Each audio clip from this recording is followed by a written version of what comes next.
여러분, 우리가 한국의 성장을 얘기할 때 늘 경제 기적이라고 하잖아요. 근데 이게 단순히 경제 이야기 그 이상이라는 겁니다. 잿더미 속에서 일어난 한 국가의 여정, 그 뒤에 숨겨진 더 깊은 의미, 어떤 사명이 있었다는 건데요. 오늘 그 얘기를 한번 시작해 보겠습니다. 아니, 생각해보세요. 불과 50년 만에 세계에서 가장 가난한 나라 중 하나가 지금의 글로벌 강국이 됐다는 거. 정말 믿기 힘든 속도잖아요. 바로 이 엄청난 변화 뒤에 우리가 그동안 제대로 이야기하지 않았던 어떤 숨겨진 사명이 있었다는 거죠. 오늘 바로 그 비밀의 문을 한번 열어보려고 합니다. 자, 그럼 뭐부터 시작해 볼까요? 일단 우리 모두가 너무나 잘 아는 이야기, 바로 대한민국의 그 놀라운 경제 기적부터 짚어보죠. 이 타임라인을 한번 보세요. 1950년대에는 정말 지구상에서 가장 가난한 나라였잖아요. 그러다가 70년대에 한강의 기적이 시작되고 90년대에는 선진국 클럽이라는 OECD에 가입하더니 2020년대에는 세계 10위권 경제대국이 됩니다. 와, 이건 뭐 인류 역사상 거의 전례를 찾기 힘든 속도죠. 그런데 말이죠.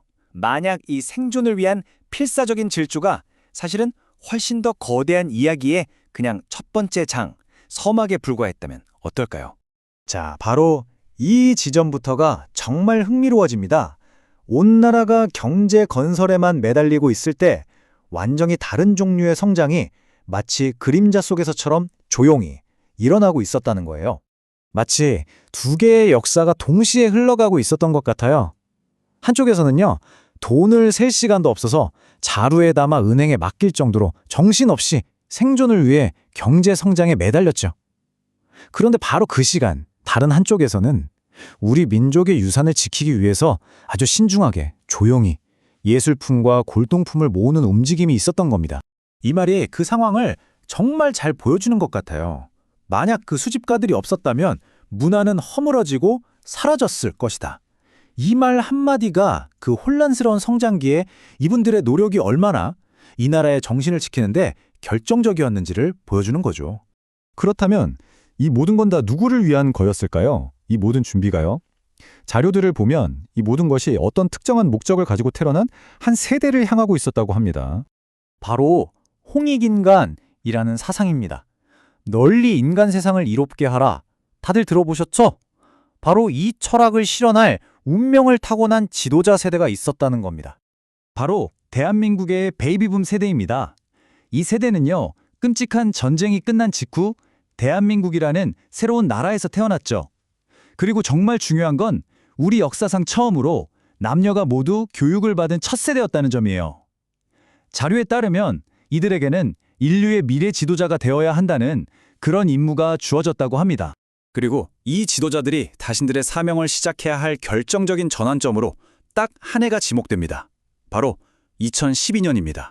왜 하필 2002년이냐고요? 지천명이라는 말 아시죠? 나이 쉰에 하늘의 뜻을 안다는 뜻이잖아요. 2012년이 바로 이 베이비붐 세대의 가장 어린 사람까지 전부 지천명의 나이, 즉 50세가 되는 해였던 겁니다. 그러니까 세상을 이끌 진정한 어른으로 모두가 성장했음을 알리는 그런 상징적인 순간이었던 거죠. 자, 이제 준비는 끝났습니다. 그렇다면 이들의 정확한 임무는 과연 무엇이었을까요? 그건 더 많은 물건을 만드는 게 아니었어요.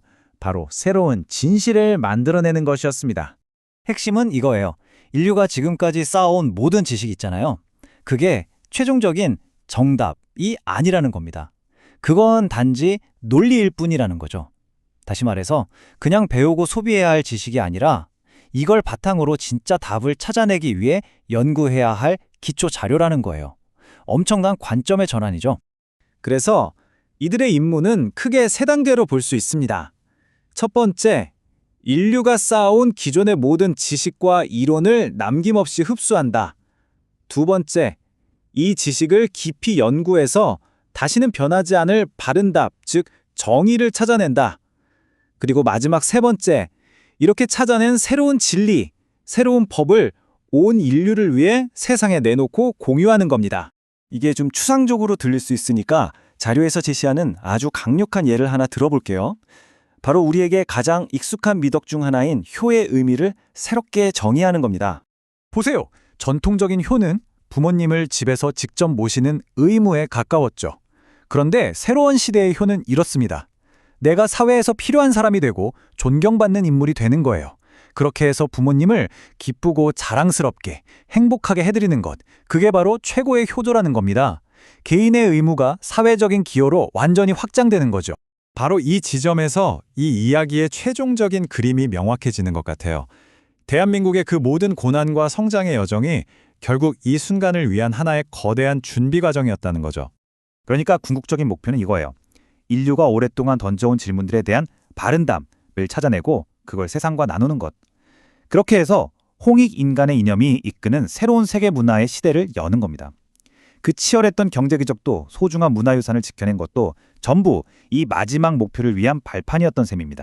한 국가의 역사가 과연 그 나라의 세계적인 문화적 사명을 부여할 수 있을까요? 오늘 우리가 살펴본 이 거대한 이야기는 바로 이 질문을 우리에게 던지고 있습니다.